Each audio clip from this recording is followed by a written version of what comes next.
Hello, faithful friends of the internet. I'm Jason Mayfield. That's a fact. I don't care what anyone says. People want to come on here and argue about this, that, or the other, tell me I'm wrong about certain things. Look, I don't care what anyone says. I am Jason Mayfield. Now, this is Tear Up Your Bible Tools. Hey, before we get too far in this video, I just want to say thank you to those who help us every month by giving and partnering with us with recurring donations over at jasonmayfield.com/give. Without you, I would not have the confidence to do this. You remind me that somebody finds value in me putting these videos out. All 7 of you, thank you. I would like there to be 70 or 700 of you, but the 7 who do it, I love and appreciate you guys so much. Hey, listen, today I want to look at a Bible that has been a Bible of interest for a lot of people. So I want to talk about it. Before I get into it though, I just want to say thank you to Zondervan for sending this out to me for free. Anytime that a Bible publisher sends stuff out for free, it's super helpful. It keeps my cost down, and this is one of those instances. Thanks! And that Bible, of course, is the new NASB Journal the Word Reference Bible. That's right, this is an NASB journaling Bible. We're going to talk about this for a few moments. Many people have been interested in this, including myself. For me, more out of curiosity. For some of you, you've been looking for a good NASB option. Over the years, New American Standard Bible has released different types of wide margin Bibles. They used to do a note taker's Bible, I think is what it was called. They used to do another one. Charles Stanley used to have a Bible that was really neat. I wish I'd have got one of those Charles Stanley Bibles back in the day when I was looking at them. And so this is a new option for you to be able to write in an NASB without getting a Cambridge, without getting a new Schuyler wide margin. And I think the reaction to the Schuyler wide margin is a great example of how few options there are for the NASB. Because Schuyler comes out with this $250 Bible and the whole world is freaking out going, oh, it's a new NASB Bible we can write in finally. People who love the NASB, whenever a new Bible comes out, it's like they've been journeying through a desert and they found a water fountain.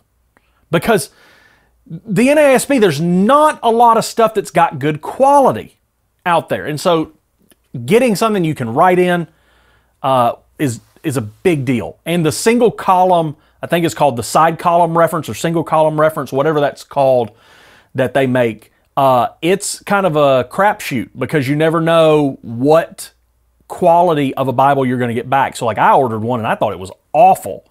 And then I called Bo Tate and he said that he thought they were great, but that different years they have kind of like different quality that they put out. So it's, you know, there's like 1 year of one make with that Bible that's really awesome, and then they just never did that again. And so it's the NASB is a tough Bible in general to get something that's great. It's a tough Bible. So today we're going to look at, if I can get it to come out, there we go.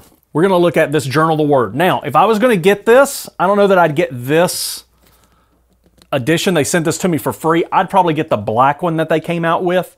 I already can tell you there's some great points on this Bible. There's some not great points. We'll point all of that out in just a moment. Now, I do want to show you a little issue that I have here. With this one, there's a little loose thread. I'm going to tell you how to fix this, okay? You take some little scissors. If you go into your wife's makeup bag, she's going to have some little bitty scissors in there. You take those little bitty scissors, you chop that off, hit it with a dab of super glue, and you'll never have a problem again. And you won't notice it. It just disappears. You know, leave it alone for 10 minutes and then come back and you'll be fine.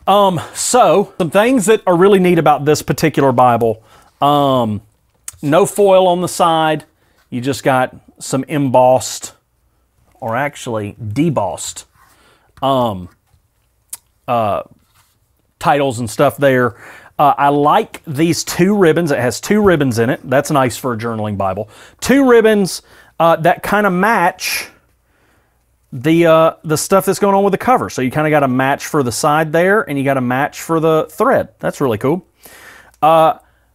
So Oh, by the way, this is the 95. I know a lot of y'all are asking me about the 2020, and I think I want to do a quick video on the 2020 and just put some thoughts out there. If you'd like to see me talk about the 2020 versus the 95 and some of my thoughts, which you guys know aren't going to be super detailed, but if you want to see that, drop a comment below and let me know that you want to see a 2020 video. Just write like, shoot a 2020 video. I'd love that. You're incredibly attractive. Oh my gosh, you must threaten every man that comes around you.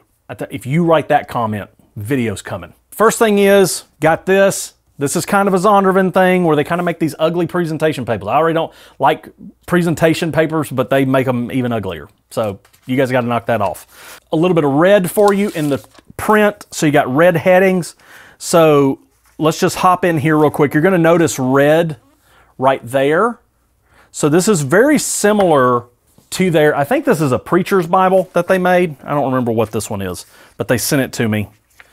And so it's very similar. They're using the same font, same, you know, they've got these colors. The verse numbers are black and not the maroon, but up here you've got the maroon. So, I mean, very similar. I think Zondervan, from what I understand, is creating a custom font for each version that they publish, and the font for those versions is supposed to kind of like, from a design standpoint, kind of embody what that version is, you know. So like the NIV, they're going to have a more modern font, and like if they were doing a King James, it would be more of a, you know, Elizabethan looking font. I don't even know if they do King James up there, and I don't know if they're doing that, but that's kind of the idea of it, you know. So like if they're doing a kid's Bible, it'd be written in crayon. You wouldn't be able to read any of it. Perfect. So the references we get red. The verse numbers are black. The top heading is red. The chapter and subheadings are red. So I really like that. Also, I don't know if you've noticed this yet, the paper is white. Really like that, white paper in the journaling Bible. Some of you will love this, some of you will hate it, but it is verse by verse, which I imagine helps with writing notes. I imagine it's very helpful. NASB seems to always want to come out in verse by verse. I'm a paragraph guy. I actually like it in paragraphs. So it's not my favorite. It does have red letter text. Now the red letter text is different from the maroon.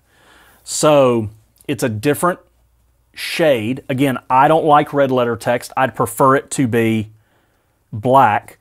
This is really helpful the way they put, now that I'm at a certain page here, let's actually flip in a little bit more. This is really helpful, them putting the references over here, because it helps with that inner margin to where you're not reading down into the crack too much. The back, it's looking like we don't have a lot of love back here. Okay, so not a lot of stuff. Couple of little odds and ends, but you're just like the ESV, you're kind of butting up against the end when you get on the last page. It's pretty thick compared to the ESV. So this is a single column journaling Bible, you know, and you can see it's much smaller, but the font's a little bigger in here, and the text column is a little narrower because of the lack of reference in this Bible. Now, if I could have it, this one in white pages takes the cake. But I do like the idea of an NASB. I mean, I think if you're going to write and study, you really can't go wrong with the NASB. This is a great Bible. If you need an NASB to get into, this is the one right here, man. This is the one. This is $50, which for a journaling Bible, you know, it's going to be a little bit more than maybe what you would get from a Crossway and a True Tone. They might have some more options, but this one's going to be $50. Again, keep in mind the limited options you have with the NASB. So you're going to have to pay that little bit of premium. Even the NASB Cambridge is more expensive than the ESV Cambridge, wide margin. And I don't understand that, because you would think they're kind of the same everything about them. Why would they be more expensive? But the reality is there's so few options in the market on the NASB that they can kind of charge you whatever they want. So I'm pleased with it. I like it. I would strongly encourage it. I do wish that it was paragraph. I do wish it was black letter text instead of the words of Christ being in red. But I mean, other than that, I mean, I think this is great. They've put it on white paper. That's a humongous win. And Zondervan, you deserve kudos for that. That's a big deal. It's great. And it's not extremely expensive. You know, the Schuyler wide margin that recently came out, it's a beautiful Bible. This is an amazing Bible. It's a little bit on the thick and the heavy side, but it's expensive. You know, it's going to set you back a good $250 right here at least. And so it's an expensive Bible, where you have this one you can get for a fifth of the price.